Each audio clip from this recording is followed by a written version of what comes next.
Excited na ang lahat para sa bagong 2025 new model na Yamaha NMAX at Mio Aerox. 6 months na ang nakalipas magmula nang i-launch ang NMAX Turbo version sa bansang Indonesia. At syempre, etong bagong model na to inaabangan ng lahat dahil grabe, ang ganda rin ng kanyang bagong updated model. At ito nga, latest update naman ng Yamaha para sa Mio Aerox, ang turbo version kung saan mas maganda rin at mas updated na ang mga specs nito. Ang hinahanap nating mga bagong features ay makikita na rin natin.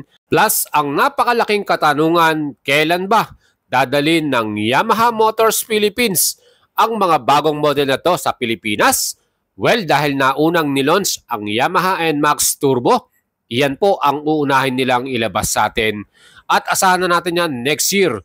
Ang ating nakikitang target date nito, maybe first quarter or second quarter of the year. So maybe naglalaro yan ng mga April or May. No? Pero titingnan natin yan. Sana mas maaga pa nilang dalhin to dahil marami nang excited na mabili yan. At sa mga idol natin na nag-PPM sa atin kung paano makabili yan, again, hintayin nyo yung ating final update niyan. At syempre, tumutok lang kayo sa ating YouTube channel, Boyet Salabarria, at sa ating Facebook page. Like and follow nyo yan dahil dyan tayo magbibigay sa inyo ng update para dito sa dalawang newest model na turbo version ng Yamaha scooter segment. Kaya mga idol, alam nyo ba, siguradong babawi ang Yamaha Motors Philippines next year. Magpapasikla, magpapasabog nila. Itong dalawang model na to ang magbibigay sa kanila ng malaking sale or benta. No? Siyempre, tingnan natin lahat ang mga specs and features ng dalawang model na to at bakit nyo magugustuhan ang mga turbo version. Yan po ay 100% sure na dadalhin sa Pilipinas. Sa Indonesian rupee, 37,905,000 or equivalent sa peso, 137,581 pesos yan. Siyempre, included pa ang shipping fee at tax. Pwede natin magdagdag ng 30,000. Ang magiging range na yan or price range nito na bago, pwedeng umabot ng 165 to 170k. Yan po mga idol sa aking personal opinion lamang. Ang price range na yan ay hindi pa final. At syempre, mas gusto natin na mas mababa pa sa 165k yan. And hopefully, Yamaha Motors Philippines hindi na masyadong taasan. Ang engine type ng ating NMAX, syempre 155cc, single cylinder, single overhead camshaft, liquid cool, 4 valves with BBA Blue Core engine, and new Yamaha Electronics CVT transmission. Mga idols, may ito max power 15.2 HP at max torque 14.2 Nm. Ang kanyang bagong headlight design, kita naman po ninyo ang ganda ng kanyang new NMAX front face natin. Mas moderno at syempre LED lightings. Plus binago na rin yung pinaka-headlight. Yan po ay naka-projector lamp na rin. Ang ating pinaka-infotainment display, eto, TFT na to, colored at mas clear ang information natin dito. Plus new features, meron na tong driving modes, T mode at S mode. At ang T mode or town commuting driving mode, yan, parang regular driving mode natin. At ang S mode naman, sport mode. Pag tayo naman po ay mag long weekend ride, siyempre gusto natin mas malakas ang performance at power ng ating engine.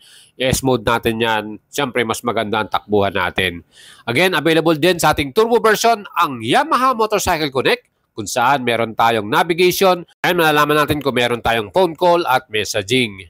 Siyempre, equipped din ito ng stop and start system kung saan mas makakatipid tayo sa gas consumption at ang bagong feature din na Y-shape mode. Ito naman po, meron tayong extra torque or extra arangkada. No? Meron tayong acceleration. Pwede kang pumili sa low o number 1, number 2 medium at number 3 high acceleration. Depende sa inyong preference yan. At siyempre, ang ating smart keyless system para sa Yamaha, napakaganda, very premium. At ang ating tangke ay may total capacity 7.1 liters ang ating fuel. At syempre yung ating fuel consumption 42 km per liter. Matipid sa gas ang ating NMAX turbo version na to. At ang bago din na update nila, ang newest power socket kung saan USB charger na, hindi na natin kailangan ng ating USB adapter. Kaya mga idol, direkto na pwede nyo nang i-charge ang inyong cellphone dito. At dyan, meron pang bulsa para paglagyan. Ang ganda rin ng bagong upuan, mas in-update at mas premium ang looks ng turbo version na ating upuan. Kita naman po ninyo may stitches, talagang maganda, elegante, no?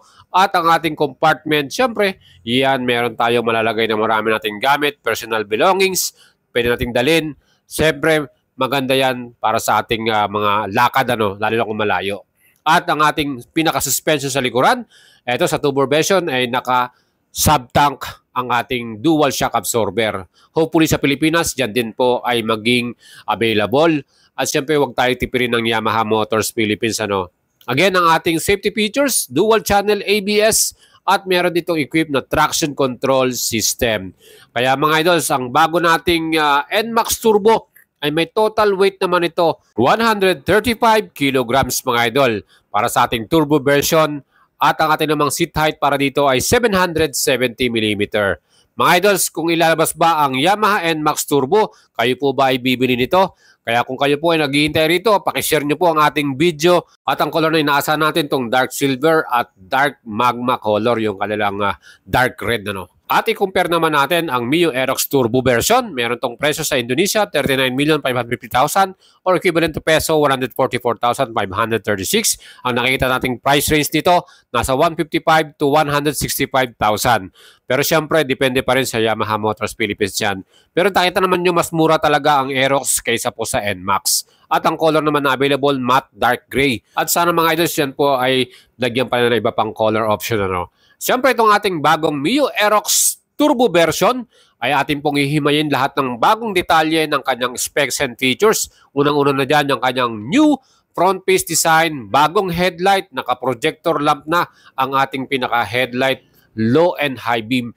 At yung kilay niya, yung pinaka mismong signal indicators natin na sa bandang itaas, at yung kanyang daytime running light. Ang astig ng pormahan, di ba? So, meron kasi mga nagsasabi sa atin, mas mapogi daw at mas maganda ang old model design ng kanyang front face. Pero siyempre, depende sa tumitingin yan. At binago na rin nila ang bagong taillight design kung saan hawig na to ng R15. As LED na lahat ang mga ilaw nito hanggang sa signal light. Stopping power naman natin sa bagong Mio Aerox. Yan po ay merong single channel anti-lock braking system, turbo version. Sa front lang po merong ABS. At sa likuran, meron naman siyang equipped na traction control. Nakita naman po niyo, naka-disc brake na ang ating front brake, di ba? Again, in-improve din nila ang kanilang front suspension. Kasi mas pinataba nila at pinalaki ang dimension ng kanyang inner tube, 30 mm plus pa. At ang ating bagong model na to, meron ding stop and start system, mas matipid sa gas consumption. Isa pa dyan mga idols, syempre yung ating pinaka-cockpit, bagong design na rin, bagong style, very sporty talaga. Plus yung mga switches and button ay parehong-pareho na ng bagong NMAX Turbo. Yung kanyang mga pindutan at mga switches niya. Mga idols, para sa akin, ang ganda ng ginawa nila rito. Yung ating infotainment display, meron tong tatlong display mode. Meron tayong dynamic, street, at sport mode. Kung saan para sa naka-racetrack mode na siya. At syempre yung ating wide shift mode, again, sabi ko nga sa inyo, ito po, meron tayong acceleration, depende sa inyong preference. Plus yung ating keyless system, syempre available yan sa turbo version ng Mio Aerox. Napaka-convenient yan sa ating mga rider. Hindi na kayo mahirapang i-start at buksan yung mga fuel cap at upuan natin, katabi na rin niya. Siyempre, in-improve din ang kanyang bagong power socket. Meron na rin siyang USB ready na rin. Hindi na kagaya ng bibilang pa natin ng socket charger or adapter. Again, yung ating fuel tank dito ay may capacity na 5.5 liters. Again, ang dami natin madadalang gamit, di ba mga idols? At siyempre, bagong design na rin ang ating upuan para sa Mio Aerox. Mas maganda, mas premium, mas elegante ang kanyang nilagay na seat cover dito. Kaya mga idols, ang bagong Mio Aerox po talaga ay in-improve nila. Malaki din at wide yung mga tires nito. 110/80 by 14 sa front at 140/70 by 14 sa likuran. Ayan po yung ating bagong tires na nilagay nila dito. Siyempre, naka-alloy cast wheel pa rin ang wheels or mags nito.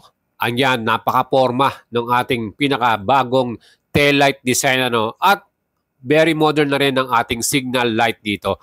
Again, equipped din ito ng ESS or emergency stop signal. Another safety features yan. Pag biglaan ka nag-brake, yan po, bigla pong mag-hazard yan. At syempre yung ating turbo version, naka-dual shock absorber with sub-tank din ito. Plus, ang request ng lahat ng taong bayan, ng mga idols natin, na sana'y disc brake na rin ang pinaka-rear brake nito. Ayan, ginawa na rin yan ng Yamaha. So, naka-disc brake na ang ating rear. Plus, dinagdagan pa nila to ng traction control system. O di ba, napakasulit at ang ganda nitong ating brand new model na Aerox Turbo version. So meron tayong ABS at TCS. Sa makina, same pa rin ito. Yan din po ay 155cc single cylinder with Yamaha Electronics CVT. Mga ito, ang ganda talaga at very clear ng bagong infotainment display ng ating Mio Aerox. Napakaganda niya at syempre meron pang track mode, mas magandang tignan at syempre very sporty. Kaya mga idols, alam ko sabik na kayo at gustong-gusto nyo nang makita rin sa Pilipinas ang Mio Aerox Turbo version. Para sa aking own opinion, sabi ko nga sa inyo, mauunang ilalabas yan ng Yamaha Motors Philippines ang NMAX bago po ang Aerox Turbo. So yan, naasahan natin, pagkatapos ng NMAX, maybe after 1 month or 2 months, pwedeng isusunod naman nila ang Mio Aerox Turbo. Pero para sa akin, sana pagsabayin na yan ng Yamaha Motors Philippines para talagang malakas at matindi ang kanilang magiging presence this next year na 2025. Again, sino bang magiging happy? Siyempre, ang mga buying public, tayong mga customer at tayong mga nag-aantay dito sa bagong model na to. Kaya mga idols, ano mas pipiliin ninyong model? NMAX Turbo ba o Mio Aerox Turbo? Please leave your comment at kung nagustuhan nyo ang ating feature for today, pakishare nyo po sa inyong mga tropa. Right, po.